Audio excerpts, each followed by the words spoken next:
Hello மக்களே, welcome back to our channel. ரொம்ப நாள் கழித்து லாங் வீடியோ போடுறேன். ஸோ என்ன வீடியோ இன்றைக்கி பார்த்தீங்கன்னா குக்கிங் வீடியோ தான். இன்றைக்கி வந்து ஒன் பாட் ரசம் ரைஸும் அதுக்கப்புறம் பொட்டேட்டோ ஃப்ரையும் எப்படி செய்யுதுன்னு பார்க்கலாம். வாங்க எப்படி செய்யுதுன்னு பார்ப்போம்.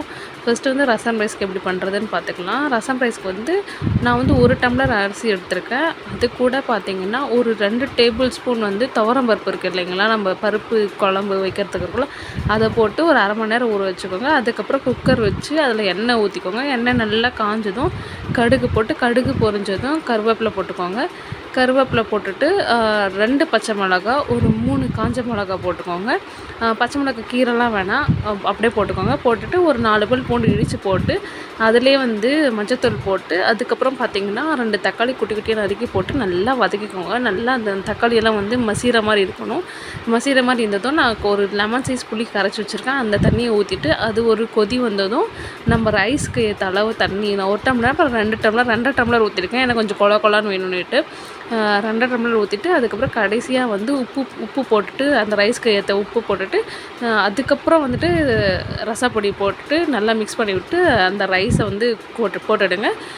குக்கர் மூடி விசில் போட்டுட்டு ஒரு 2 விசில் நல்லா மீடியம் ஃப்ளேமில் வச்சிங்கன்னா சூப்பராக குலைவாக ரசம் ரைஸ் ரெடி ஆகிடும். இதுக்கு சைட் டிஷ்ஷாக பார்த்திங்கன்னா பொட்டேட்டோ ஃப்ரை பண்ணேன். அது எப்படி பண்ணுறதுன்னு பார்ப்போம். பொட்டேட்டோ ஃப்ரைக்கு ஒரு கடாய் வச்சு எண்ணெய் ஊற்றிக்கோங்க. கடுகு உளுத்தம் பருப்பு போட்டு நல்லா பொரிஞ்சதும் கருவேப்பிலை போட்டுக்கோங்க. சின்னசாக குட்டி குட்டியாக நறுக்கி வச்சுருக்கிற உருளைக்கிழங்கை போட்டுட்டு நல்லா மிக்ஸ் பண்ணி விட்டுக்கோங்க. அதுலேயே அதுக்கு மேலே வந்துட்டு கொஞ்சோண்டு மஞ்சத்தூள், மிளகாத்தூள், அதுக்கு தேவையான உப்பு போட்டு நல்லா மிக்ஸ் பண்ணிக்கோங்க. இது வந்து தண்ணி ஊற்றி வேக வைக்கிறது, தண்ணி தெளித்து தான் இதை வேக வைக்கணும். அதனால் வந்து நல்லா கிண்டிட்டு அப்பப்போ எடுத்து நான் ஒரு 3 டைம் தான் தண்ணி தெளித்து வேக வச்சு நல்லாவே வெந்துடுச்சு, சூப்பராக வெந்துடுச்சு. இது மாதிரி ட்ரை பண்ணி பாருங்கள், சூப்பராக இருக்கும். தண்ணி தெளித்து வேக வச்சா சூப்பராக இருக்கும். ஏன்னா நிறைய தண்ணி ஊற்றினோம்னா நமக்கு தெரியாது. இந்த மாதிரி தண்ணி தெளித்து வைக்கிறது வந்து சூப்பராக இருக்கும். தண்ணி தெளித்து வேக வச்சு இறக்கிட்டிங்கன்னா இந்த ரசம் ரைஸுக்கும் இந்த பொட்டேட்டோ ஃப்ரைக்கும் இது கூட வந்து நான் முட்டை வந்து வேக வச்சு கட் பண்ணி சும்மா மஞ்சத்தூள், மிளகாத்தூள், அதுக்கப்புறம் உப்பு மட்டும் போட்டு வறுத்து வச்சு சாப்பிட்டேன்.